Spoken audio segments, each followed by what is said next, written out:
and thank you for joining me today for this tutorial. This is the fourth in our series on the food processor menu plan. We're going to really quickly go over some of the more useful and popular reports. Reports, as you know, are how you see the nutrient breakdown of your meals, of your menu plan.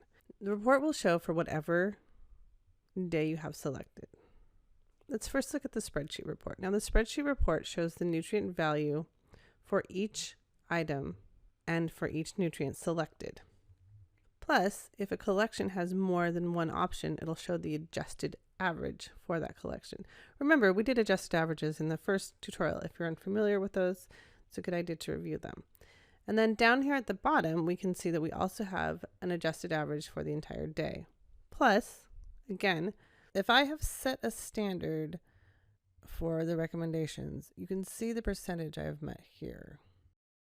Now, the multi-column is a great overall picture of your day. It shows you the totals for each nutrient displayed in a column format. You might want to note that adjusted averages are used to create the totals here. The next one we're going to look at is a single nutrient report, and it shows what item contributes the most of what nutrient, depending on what nutrient you have selected up here at the top.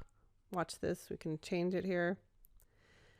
The bar graph is a quick way to see how your standards or how your intake is meeting your recommendations. So I can glance quickly here and see that my total dietary fiber is low, and I'm going to have to adjust my menu plan accordingly.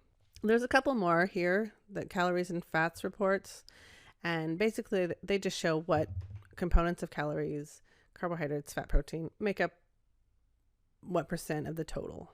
Same with the fats.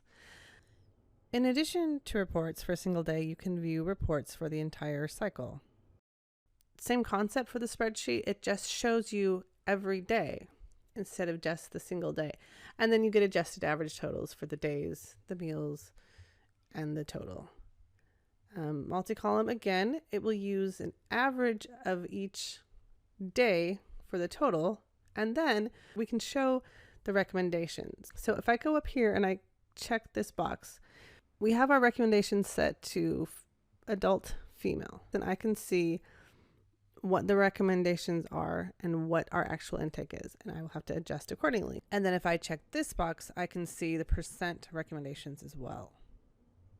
I can also see other recommendations here. If I go back to the menu plan, go to compare to and select something under here. Let's go with US label adult. Selecting a different standard will likely result in noticeable changes to the recommendation and the percent recommendation columns. That's all we're going to go over today, because those are the reports that are most widely used and most useful. Thank you for joining me.